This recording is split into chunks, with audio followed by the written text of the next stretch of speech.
Театрга, халыкка багышланган гомер. Күренекле режиссер Равил Ага Тумашевның тормышында һәр мизгел шушы сәнгать дөньясы белән бәйле. Бала чагы, яшүсмер еллары хатирәләрен барлыймы, барысы да театр сәхифәләренә барып тоташа. Rejissör olarak benim üstelde kadar benim hocam, ustam Alexey Dmitrich Popov diyen bana bula getirgen bu bana dostum bula gitken idi. Alexey Dmitrich Popov beni bulay bayalıydı. У него талант более психологический, аналитический. Но покажи.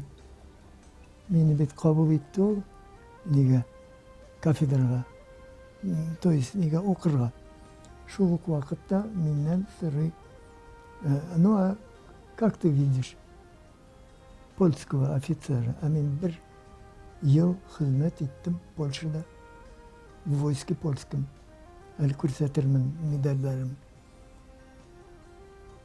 Мен айтам, ну, мне кажется, что это больше петух, чем человек. Бала чагында сеңлесе Зөмәрә әнисе белән әтиләре вафатыннан соң Мәскәүдә яшәгән елларында яшьлек таңында иҗат дип ашкынуларының сугыш афәте белән бүленүе дә барысында яхшы хәтерли Равилага. Зөмәрә апа исә ул гомере буе яхшылыкка омтылып яшәде. Яманның да бер яктысы булырына өмете зур булды.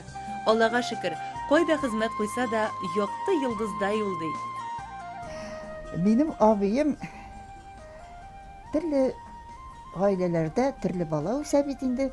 Her kaysı için örnek bulurga mümkün. Bizim münasebetlerimiz. Çünkü biz büyük yaratışayız. Bir zaman yılap da jiberdim.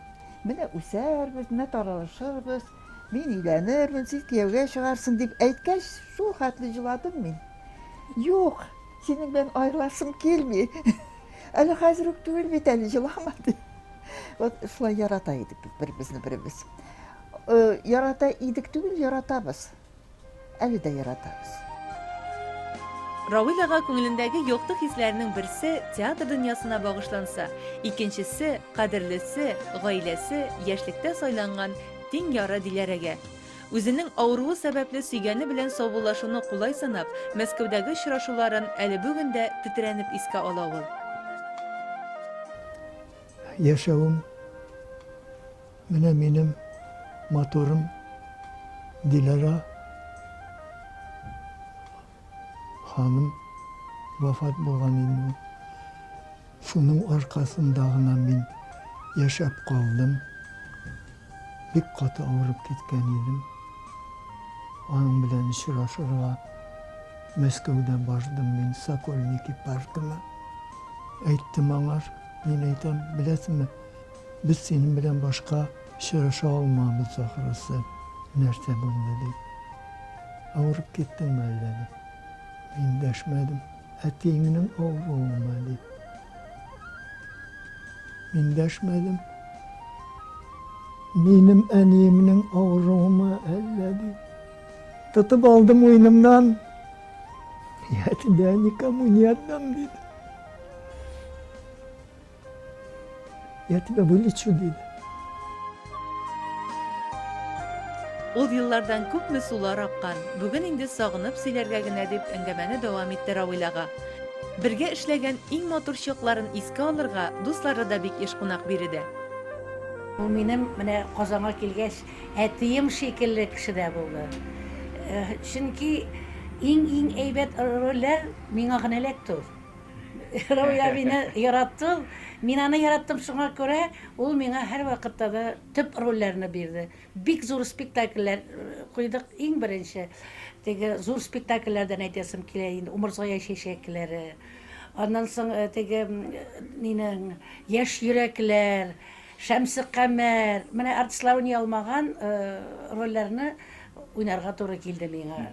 Теге аннан соң мен әзрәк теге җырлагач та инде Meni jırlı rollerga alatırgan hem spektaklde bulmasa da birer kuplet bulsa da jırlıtırgan iyi. Ravil abi yandan sonra tiyatrda artist bulurga gana tügel. тормышта ничек яшәргә икән бик тәфсилләп аңлата торган кеше иде. Безгә шуңа күрә аның канат астында эшләве бик рәхәт булды һәм бик зур рәхмәтле Равил абыебызга. Рәхмәт. Яшем инде олылардан дип һич кенә дә тик утыруны хупламый Равилага. Әле күптән түгел генә тәрҗемә китабы нәшер ителгән. Яшьлектәге мавыгуы рәсем төшерүне дә онытмый. Театрдагы вакыйгалар, премьералар белән һәр даим кызыксынып игътибар үзәгендә гомер итә. Язгы күк йөзедәй зәңгәр күзләре белән әйләнә тирәдәгеләргә яктылык бөркүче театр улы башкача булдыра да алмыйдыр мөгаен. Театрга, халыкка багышланган гомер бит ул.